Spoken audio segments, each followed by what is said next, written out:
प्यारे दोस्तों, आज का यह कहानी बहुत ही अनोखी और दिलचस्प कहानी है जिसे आप यकीनन मुकम्मल सुनना पसंद करेंगे, क्योंकि इस कहानी में शुरू से लेकर आखिर तक बहुत कुछ सीखने वाली बातें हैं। कैसे एक रईस खानदान के बेटी ने गरीब लकड़ीहारा पर जुल्म किए। रईस खानदान के वह बेटी अपने खानदान में अकेली थी जिसका नाम जैनब था। इकलौता बेटी होने की वजह से खानदान के सभी लोग जैनब से बहुत मोहब्बत करते थे। फिर जैनब को एक दिन काले नाग ने डस लिया, जिसकी वजह से जैनब की मौत हो गई। तो अगले दिन सब लोग ने जैनब को कब्रिस्तान में दफना कर आ गए। मुल्के फिलिस्तीन की एक रईस खानदान के बेटी थी जिसका नाम जैनब था। जैनब बेहद हसीनो जमील थी, मगर बहुत मगरूर और संगढील थी। मुल्की सवारी जिस वक्त शहर के बाजारों से गुजरती तो मकानों की खिड़कियां और दरवाजे बंद कर दिए जाते, दुकानदार दुकानों के पर्दे गिरा देते, राहगीर रास्ते से हटकर गली कूचों में चले जाते, और अगर इत्तेफाक से कोई रह जाता तो उसके लिए हुक्म था कि वह जमीन पर आंधे मुंह लेट जाए, और इस हुक्म की खिलाफत करने वाले शख्स के लिए यह सजा मुकर्रर थी।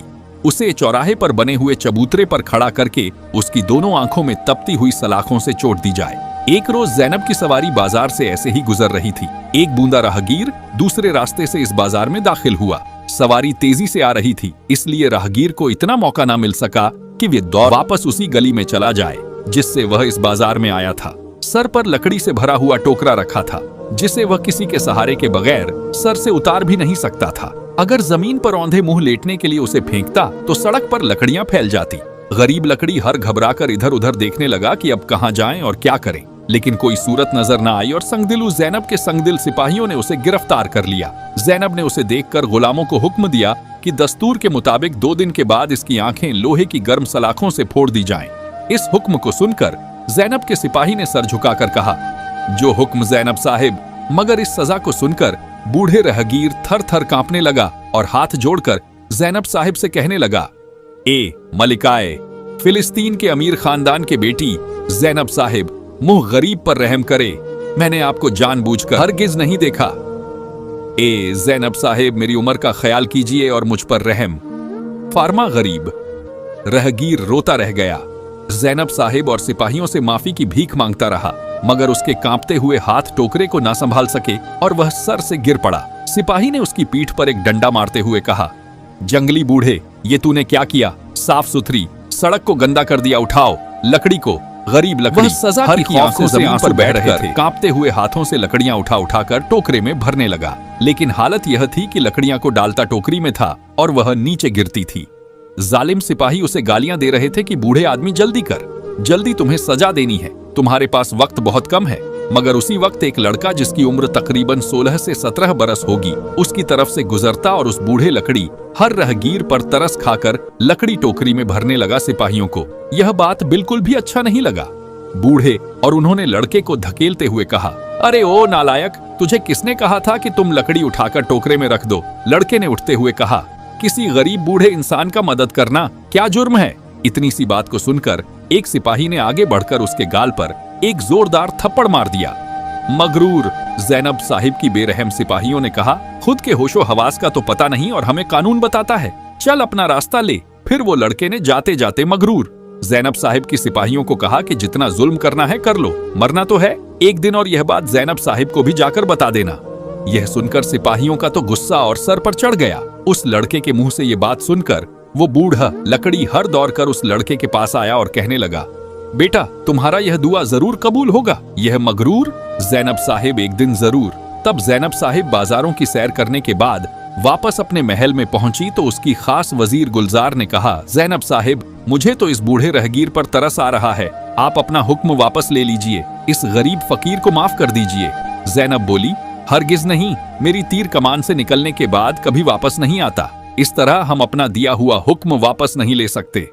वजीर गुलजार खामोश हो गया, क्योंकि वह जानता था अगर जैनब साहिब से ज्यादा बहस की तो अपने लिए भी किसी सजा का हुक्म हो जाएगा। मगर वह वजीर दिल में यही कहता रहा कि खुदा करे कोई सूरत निकल आए और राहगीर की आंखें सलामत रह जाएं, वरना वह बेचारा। उस मगरूर जैनब का महल बादशाह के महल से बिल्कुल अलग था और इसके चारों तरफ बहुत सख्त पहरा था। इंसान तो इंसान, कोई परिंदा भी पर नहीं मार सकता था। इसीलिए जैनब साहिब अपने आलीशान मकान में तन्हा सोती थी और खिड़कियां खुली रख देती ताकि बाहर की ताजी हवा अंदर आ जाए। उस मगरूर जैनब साहिब को अपनी जान की इतनी डर रहती थी कि वह रात को सोते वक्त भी अपने चारों तरफ नौकरों को पहरा देने के लिए रखते थे। मगर एक रात कुछ ऐसा हुआ कि वह ज़ैनब साहिब ने नौकरों को कहा कि आज तुम लोग मेरे पास मत रहो, आज मैं अकेली ही सोऊंगी। पता नहीं ज़ैनब साहिब के दिल में ऐसा क्या आया कि वह आज अकेली सोने के लिए तैयार हो गई। मगर दोस्तों, वह लड़का जिसने सिपाहियों को होशियार रहने की धमकी दी थी, जिसने उस बूढ़े मछुआरे की मछली उठाकर दिए थे, इसके बारे में हमने आपको बताया। वही लड़का जैसे तैसे करके खिड़की के रास्ते अंदर दाखिल हुआ और एक कोने में खड़े होकर हर चीज को गौर से देखने लगा। उसने देखा कमरे के दरमियान में एक खूबसूरत गुलदान रखा हुआ है, जिसमें हर रंग और हर तरह के फूल लगे हुए हैं और उन्हीं फूलों पर सुर्ख रंग का एक हीरा रखा हुआ है और उसकी चमक से सारा कमरा रोशन है। कमरे में यूं तो हर चीज कीमती और निराली थी, लेकिन जो बात उस हीरे में थी, जो चमक उस लाल हीरे में थी, वह किसी भी चीज में ना थी। ये देखते हुए लड़के ने आगे बढ़कर हीरे को उठाया और अपनी माथे की पगड़ी में रख लिया। उसी वक्त कमरा अंधेरा हो गया और वह जिस रास्ते से आया था उसी रास्ते वापस चला गया। रात के आखिरी हिस्से में जब ज़ैनब साहिब की आंख खुली तो उस कमरे में अंधेरा नजर आया। वह घबराकर बिस्तर से उठ खड़ी हुई और एक एक चीज को टटोलती हुई बड़ी मुश्किल से उस जंजीर तक पहुंची, जिसे खींचने से महल की छत पर लटका हुआ घड़ियाल यानी घंटी बजने लगता था। उसने जंजीर को जोर जोर से खींचा और घड़ियाल यानी घंटी की आवाज दूर दूर तक फैल गई। गुलाम, कनीज, बंदियां और तमाम पहरेदार घबराकर ज़ैनब साहिब के कमरे की तरफ भागे। इधर बादशाह की आंख भी खुल गई और मालिका भी कलेजा पकड़कर बिस्तर से उठ खड़ी हुई और कहने लगी, हाय हाय, मेरी बच्ची को क्या हादसा पेश आ गया। बादशाह की बीवी बादशाह से जोर जोर से कहने लगी, चलिए जल्दी कीजिए, मेरे ज़ैनब बेटी को क्या हो गया। फिर दोनों जल्दी जल्दी बाहर निकले और तेज तेज कदम उठाते हुए ज़ैनब साहिब के महल में पहुंचे। ज़ैनब के कमरे में कोहराम मचा हुआ था। ज़ैनब बहुत गुस्से में थी और तमाम नौकर हाथ जोड़ी कर कह रहे थे कि हमने महल में किसी को दाखिल होते नहीं देखा। बादशाह ने आगे बढ़कर ज़ैनब से मालूम किया कि यहाँ कौन आया था और मेरी ज़ैनब आपको क्या नुकसान पहुंचाया है। तो नौकरों ने कांपते कांपते कहा, जहां पना, हम एक पल के लिए भी गाफिल नहीं हुए और हमने किसी को यहाँ आते हुए नहीं देखा। बादशाह ने कुछ सोचकर कहा, ठीक है, तुम सब सो जाओ और कल शाम तक चोर को तलाश करो। अगर वह ना मिल सका तो तुम में से हर एक को सख्त सजा दी जाएगी। नौकरों के जाने के बाद मल्लिका ने बादशाह से कहा, मुझे यकीन है कि इनमें से एक आदमी भी चोर नहीं, जरूर बाहर से कोई आया है। इसीलिए सुबह होते ही ऐलान कर दीजिए कि चोर को गिरफ्तार करने वाले को इनाम दिया जाएगा। मगर बादशाह हैरान भी था और परेशान भी, क्योंकि यह पहली चोरी थी जो उसके महल में हुई थी। इसीलिए वह गर्दन लटकाए खामोश अपने महल की तरफ चल दिया और सुबह होते ही उसने ऐलान कर दिया कि जो शख्स ज़ैनब साहिब का गुमशुदा हीरा तलाश करके बादशाह को पेश करेगा, उसे मुंह मांगा इनाम दिया जाएगा। दूसरे दिन बादशाह दरबार में बैठा हुआ फरियादें सुन रहा था कि एक खूबसूरत नौजवान लड़का सर पर पगड़ी पहने दरबार में दाखिल हुआ और तख्त के सामने निहायत अदब से हाथ बांधे खड़े होकर सलाम किया।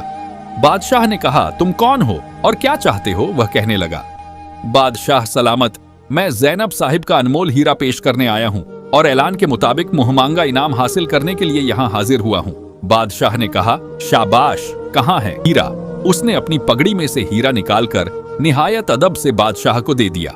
बादशाह उसे देखकर बहुत खुश हुआ और कहने लगा, अब कहो, इनाम में क्या चाहिए? लड़के ने कहा, बादशाह सलामत, परसों ज़ैनब साहिब एक गरीब और बूढ़े राहगीर की आंखें फोड़ने का हुक्म दिया था, उसे वापस लिया जाए और इन 5 सिपाहियों की पीठ पर जिन्होंने राहगीर को गिरफ्तार किया और मुझे गालियां दी। बादशाह ने कहा, तुम्हारा इस राहगीर से क्या रिश्ता है? लड़के ने जवाब दिया, कुछ भी नहीं, मुझे इसकी गरीबी और मजबूरी देखकर इसकी हालत पर रहम आता है। उसने अगर ज़ैनब साहिबा को देख भी लिया था तो उस बेचारे का कौन सा असर पड़ सकता था। बादशाह ने वजीर आजम फारूक अहमद से कहा, हमने इस राहगीर का कसूर माफ किया, अब उसे आजाद कर दो और 5 सिपाही और इस लड़के को कैद खाने में डाल दो। लड़के ने कहा, बादशाह सलामत, मेरा कसूर क्या है? बादशाह ने कहा, तुम चोर हो, तुमने हीरा चुराया था। लड़का कहने लगा, मैंने तो राहगीर को आजाद कराने के लिए चोरी की थी। बादशाह बोला, अब सफाई की जरूरत नहीं। लड़के ने कहा, अगर मुझे कैद किया तो याद रखिए, मैं आपके ताज की चोरी करूंगा और आप मुझे ना पकड़ सकेंगे। बादशाह बोला, नादान लड़के, बेवकूफ ना बनो। फिर उसने सिपाहियों को इशारा किया और वह उसे पकड़ कर ले गए। वजीर ने जाकर राहगीर को आजाद किया, सिपाहियों के 20-20 कोड़े लगवाए। ज़ैनब साहिब हीरे को देखकर बहुत खुश हुई और बादशाह के गले में बाहें डालकर कहने लगी, अबाजान, इसके चोर को सख्त सजा दी जाए। बादशाह ने कहा, हमने उसे कैद खाने में भेज दिया है और अब सोच रहे हैं कल सुबह सबके सामने इसके दोनों हाथ कटवा दें ताकि देखने वालों को इबरत हासिल हो। चोरी की सजा क्या है? ज़ैनब कहने लगी, अबाजान ये एकदम बिल्कुल दुरुस्त है, उसने आपका ताज चुराने की धमकी भी दी है। बादशाह ने कहा, मगर हमारे कमरे तक पहुंचने से पहले ही उसके दोनों हाथ कटवा दिए जाएंगे। फिर उसने जाकर वजीर आजम से कहा, आज शाम तक सारे शहर में ऐलान करा दो कि ज़ैनब साहिब का हीरा चुराने वाले चोर के दोनों हाथ कल सुबह कलम किए जाएंगे, लिहाजा सब लोग जमा होकर यह तमाशा देखें। वजीर ने कहा, बहुत बेहतर है। वाकई अगर इस लड़के को यह सजा ना दी गई तो आइंदा यह बहुत बड़ा डाकू बन जाएगा। फिर उसने जाकर इलाके में ऐलान करा दी। फिर वजीर महल में आता है और कैद खाने में चोर लड़के को बादशाह का फैसला सुनाते हुए कहा, अगर तुम चोरी ना करते तो इस कम उम्र में ऐसी सख्त सजा से बच जाते। लड़के ने जोर जोर से हंसते हुए कहा, तुम सब लोग पागल वागल हो गए हो लगता है। भला मेरे हाथ कौन काट सकता है? मैं तो सूरज निकलने से पहले ही इस कैद से आजाद हो जाऊंगा। वजीर ने बाहर आकर जेल के दरोगा से कहा, आज रात सख्त पहरा लगा देना और अंदर बिल्कुल अंधेरा रखना ताकि यह कैदी लड़का किसी चीज को ना देख सके। दरोगा ने कहा, बहुत बेहतर है, आप बेफिक्र हो जाएं। मेरे होते हुए यह कैदी तो क्या एक चींटी भी बाहर नहीं आ सकता है। फिर वहां से वजीर चला गया और दरोगा कैद खाने के चारों तरफ सिपाहियों को मुकर्रर कर दिया। रात गुजर गई और सुबह वजीर आजम लड़का को देखने के लिए आया, लेकिन वह यह देखकर हथकड़ियां और बेड़ियां जेल के अंदर ही जमीन पर पड़ी हुई हैं। दरवाजे और रोशनदान बंद हैं, लेकिन वो चोर लड़का गायब है। वजीर ने घबराकर दरोगा को बुलाकर सख्त आवाज में चिल्लाया और उससे पूछा, अगर तमाम सिपाही जाग रहे थे तो लड़का कैसे गायब हो गया? दरोगा ने डरते डरते कहा, वजीर साहब, आज की रात तो मैं खुद भी यहाँ पर था और थोड़ी थोड़ी देर के बाद यहाँ आकर मुआयना करता रहा। समझ में नहीं आता कि वह कैसे निकला और कहाँ चला गया। वजीर को बहुत गुस्सा आया और उसने जाकर बादशाह से शिकायत की। वह भी गुस्से से आग बबूला हो गया और बादशाह ने हुक्म दिया कि जितने भी लोग आज रात पहरे पर मुकर्रर किए गए थे सबको कैद खाने में डाल दो और सबको सुबह शाम 20-20 कौड़े लगाओ। बादशाह का सारा दिन परेशानी और गुस्से की हालत में गुजर गया। बादशाह ने उस दिन किसी से भी बातचीत नहीं की। मल्लिका और ज़ैनब साहिब दोनों माँ बेटी को भी नहीं देखा और रात को भी वक्त से पहले ही बिस्तर पर लेट गया। ज़ैनब साहिब सुबह हुई तो बादशाह के पास आई। उसने देखा कि वह बहुत ही उदास है और सर पकड़े हुए खिड़की से झंक रहा है। ज़ैनब साहिब ने उसके करीब जाकर उसके पेशानी पर हाथ रखा और कहा, अब जान, आपकी उदासी का सबब क्या है? उसने जवाब दिया, कल वह चोर लड़का कैसे भागने में कामयाब हो गया और आज रात मेरा ताज चुरा कर ले गया। यह बहुत ही अजीब बात है कि वह सबकी आंखों में धूल झोंक कर महल में दाखिल हो जाता है और जो चीज चाहता है उठाकर ले जाता है। ज़ैनब साहिब कहने लगी, मेरा ख्याल है वह यहाँ के नौकरों से मिला हुआ है, वरना उसे महल में दाखिल होने की जरूरत भी कैसे की। बादशाह ने कहा, मुझे यकीन है इस बूढ़े राहगीर से उस लड़के का जरूर कोई ताल्लुक है, लिहाजा इसे गिरफ्तार करने के लिए उस राहगीर को बुलवाकर यहाँ रखा जाए और किसी को सख्त सजा का ऐलान किया जाए। फिर जैसे ही वह इसकी मदद के लिए आए उसे गिरफ्तार कर लिया जाए। ज़ैनब साहिब ने कहा, यह बहुत अच्छी तदबीर है। बादशाह ने उसी वक्त वजीर आजम को बुलवाकर उसे अपनी तदबीर से आगाह किया। वजीर ने सोचकर जवाब दिया, उस लड़के से ताज हासिल करने के बाद उसे अपनी निगरानी में रखना चाहिए। ज़ैनब साहिब बोली, उस रस्सियों में झकड़कर मैं अपने कमरे में रखूंगी, फिर देखती हूँ कि यह कैसे भागता है। वजीर ने जाकर सिपाहियों को हुक्म दिया कि वह राहगीर को पकड़ कर ले आए। हुक्म की देर थी। सिपाही घोड़े पर सवार होकर गए और 1 घंटे में बूढ़े को लेकर आ गए। बादशाह ने उसे तो शाही मेहमान खाने में भेज दिया और शहर में ऐलान कर दिया कि बूढ़े राहगीर की आंखें निकालकर चील कौवों को खिलाई जाएगी और वह इस वक्त शहजादी के महल में कैद है।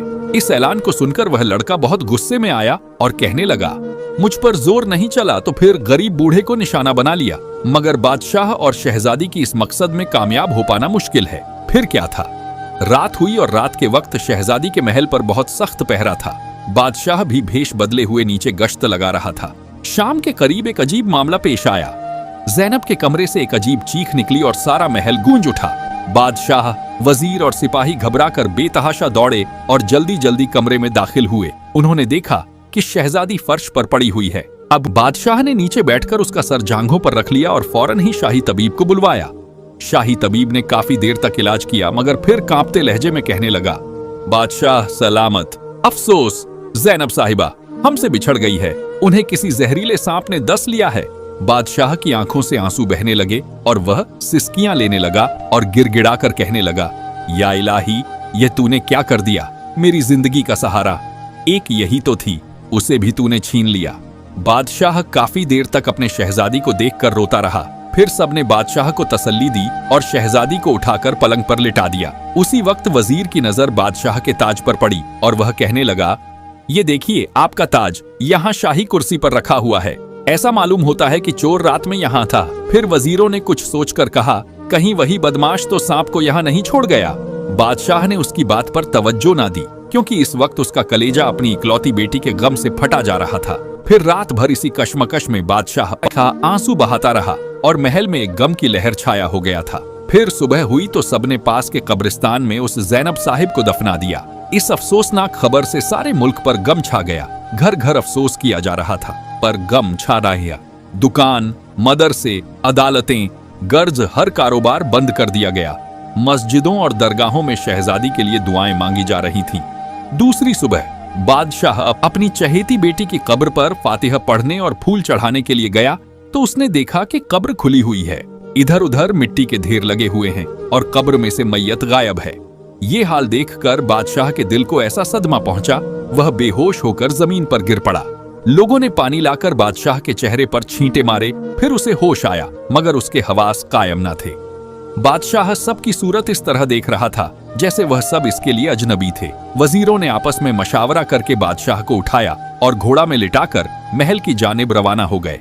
शाही तबीब ने बादशाह का इलाज किया और 4 रोज के बाद उसके होवास कायम हो गए। उसे बेटी के मरने का इतना गम न था जितना उसकी मैयत के गायब हो जाने का मलाल था। इसीलिए उसने जासूसों को मुकर्रर कर दिया कि वह मैयत चुराने वाले का सुराग निकाले। जासूस शहर दमिश्क में एक बड़ी फौज को फैलाकर चोर को तलाश करने लगे, लेकिन उन्हें क्या मालूम था मैयत का चोर शहर दमिश्क से निकलकर मुल्क शाम की सरहद भी पार कर चुका था। वह अपने तेज रफ्तार सफेद घोड़ा पर मुर्दा जैनब साहिब को रखे हुए निहायत तेजी से शहर बगदाद की जानिब चला जा रहा था, क्योंकि उस लड़के को यकीन था बगदाद में उस पनाह मिल जाएगी। तेजी से रास्ता तय करता चला जा रहा था, लेकिन यह फिक्र उसे बुरी तरह सता रही थी। शहर पनाह के दरवाजे पर उसे लाश को किस तरह छुपाएगा। मंजिल पार करने के बाद जब एक छोटी सी बस्ती के करीब पहुंचा तो उसने लाश को घनी झरिया में छुपा दिया और बस्ती में जाकर लकड़ी का एक संदूक खरीद लाया और उसमें लाश को बंद करके बगदाद की तरफ चल दिया। रात का वक्त था। शहरी पनाह का दरवाजा बंद किया जाने वाला था। दमिश्क का चोर संदूक लिए हुए उसमें दाखिल हुआ। वहां एक सौदागर खड़ा हुआ था। उसने उसे रोक लिया और कहा, तुमको मेरे यहाँ 3 रोज मेहमान बनकर रहना होगा, क्योंकि मैं हर जुम्मे की रात को यहाँ आता हूँ और सबसे आखिर में आने वाले शख्स को अपना मेहमान ठहराता हूँ। आज इत्तेफाक से शहर पनाह में दाखिल होने वाले तुम आखिरी शख्स हो। और जो इस वक्त एक लाश लिए हुए था, सोचने लगा कि अब मुझे क्या करना चाहिए। अगर मैं इसके यहाँ मेहमान ठहर गया तो इस लाश का हाल जरूर मालूम हो जाएगा। लेकिन फिर उसे ख्याल आया, अगर मैं किसी सराय में गया तो वहां भी यह राज खोले बगैर नहीं रहेगा। इससे तो बेहतर है मैं इसी सौदागर के साथ चला जाऊं। यह सोचकर वह कहने लगा, आप जैसे इंसान के यहाँ मेहमान ठहरना मेरे लिए खुशकिस्मती की बात है। सौदागर ने मुस्कुराते हुए कहा, यह मेरी खुश नसीबी है, तुमने खुशी से मेरी दावत को कबूल कर लिया। फिर वह उसे अपने घोड़ा अपनी आलीशान हवेली में ले गया। वहां उसका घोड़ा तो बाहर वाले झोपड़ी में भेज दिया और उसे एक सजे हुए कमरे में ले गया और कहने लगा, तुम्हारे लिए यह कमरा है, यहाँ जरूरत की हर चीज मौजूद है, तुम्हें किसी किस्म की तकलीफ नहीं होगी। इस कमरे में खिड़कियां और रोशनदान नहीं है और दरवाजा भी ऐसा है कि तुम्हें बाहर का शोर सुनाई नहीं देगा। चोर बोला, यह मेज पर रखा हुआ मोर बहुत मुझे पसंद आया। सौदागर बोला, इस मोर में बहुत से पुर्जे लगे हुए हैं, वह जिस वक्त हरकत में आते हैं तो यह मोर नाचने लगता है। चोर कहने लगा, क्या इस वक्त इसका मैं नाच देख सकता हूं? उसने कहा, इसके नाचने का वक्त मुकर्रर है, जब वक्त आएगा तो यह खुद ब खुद नाचने लगेगा। हाँ, यह याद रखना, जिस वक्त यह नाच रहा हो तो इसके करीब हरगिज ना जाना। उसने मोर को गौर से देखते हुए कहा, यह बहुत कीमती मालूम होता है, आपने इसे कहां से हासिल किया? सौदागर बोला, यह मुझे तोहफा मिला था। फिर उसने ताली बजाकर एक गुलाम को बुलाया तो उससे कहा, अगर खाना तैयार हो गया हो तो फौरन दस्तरख्वान पर लगा दिया जाए। गुलाम ने अर्ज की, आका तशरीफ ले चलिए। दस्तरख्वान पर खाना चुन लिया गया है। सौदागर ने चोर का हाथ पकड़ा और एक दूसरे कमरे में ले गया और उसे अपने साथ खाना खिलाया। खाने के बाद सौदागर ने कहा, अब तुम आराम करो, कल शाम फिर मुलाकात होगी। चोर बोला कि आप दिन में यहाँ नहीं होंगे। सौदागर ने कहा, नहीं, मैं सुबह सवेरे ही चला जाता हूँ और शाम को वापस आता हूँ। चोर ने खुदा हाफिज कहा और अपने कमरे में जाकर दरवाजा अंदर से बंद कर लिया। उसने थोड़ी देर आराम करने के बाद संदूक खोला और उसमें से ज़ैनब साहिब की लाश निकाली। फिर जेब से सफेद रुमाल निकालकर अपने चेहरे पर हवा दी। हवा लगते ही वह फर्श पर गिर पड़ा और इंसान से एक काला नाग बन गया। फिर उसने ज़ैनब साहिब की पिंडली पर एक निशान देखा और उस पर मुंह रखकर जहर चूसने लगा। मुंह में जो जहर था वो उसे एक प्याले में ठूक देता। इसी तरह जहर चूसते चूसते जब खून निकलने लगा तो उसने चूसना छोड़ दिया और एक कोने में जाकर मिट्टी चाटने लगा। मिट्टी चाटते ही वह फिर अपनी असली शक्ल में आ गया। इधर शहजादी ने भी आंखें खोल दी और चोर को देखकर कहने लगी, मेरे हलक में कांटे से चुभ रहे हैं, जल्दी से पानी दो। उसने सुराही में से पानी गिलास में उंडेलकर शहजादी को पिलाया और उसे सहारा देकर पलंग पर पलटा दिया। फिर मेज पर रखा हुआ सेब उठाकर उसे खिलाया। सेब खाने के बाद ज़ैनब के जिस्म में कुछ कुव्वत पहुंची तो उसने कहा, मैं इस वक्त कहाँ हूँ और तुम कौन हो? उसने जवाब दिया, मेरा नाम वाहिद जमाल है और मैं दमिश्क का रहने वाला हूँ, लेकिन इस वक्त शहर बगदाद में हूँ। ज़ैनब ने कुछ सोचते हुए कहा, आंख खुलने से पहले मैं ऊँघ आई थी, एक ख्वाब देख रही थी। बहुत ही भयानक ख्वाब था, मगर जो कुछ मैं ख्वाब के अंदर देख रही थी आंख खुलने के बाद भी वही नजर आ रहा है। ये क्या राज है? वाहिद बोला, ख्वाब में क्या देखा था? ज़ैनब कहने लगी, मैं देख रही थी कि मैं मर गई हूँ और मुझे दरिया के किनारे शाही कब्रिस्तान में दफना दिया गया है। फिर अचानक कब्र खुली और तुमने मुझे बाहर निकालकर सफेद घोड़े पर डाल दिया और उसे बहुत तेजी से दौड़ने लगे। बहुत दूर जाने के बाद तुमने मुझे झाड़ियों में छुपाया, फिर एक संदूक लाकर उसमें बंद कर दिया। बहुत देर के बाद तुमने संदूक में से मुझे निकाला और स्याह नाग बनकर जहर चूसने लगे। वाहिद हैरानी से उसकी सूरत देखने लगा। ये अपने होश और हवास में तो नहीं थी, फिर इसे सब कुछ कैसे मालूम हो गया? और वह भी इस परेशानी में था कि ज़ैनब बोली, तुम क्या सोच रहे हो, मुझे बताओ, मैं अपने महल में हूँ या कहीं और हूँ? वाहिद बोला, जो तुमने ख्वाब में देखा वह बिल्कुल हकीकत है। तुम अपने महल में सो रही थी, एक सांप ने तुम्हें डस लिया और तुम्हारे वालिदा ने तुम्हें दफना दिया। लेकिन मुझे यह बात मालूम थी, सांप जिसे डस लेता है वह 3 दिन तक जिंदा रहता है, इसलिए मैं कब्र खोदकर तुम्हें यहाँ ले आया। ज़ैनब ने कहा, तुम मुझे कैसे जानते हो?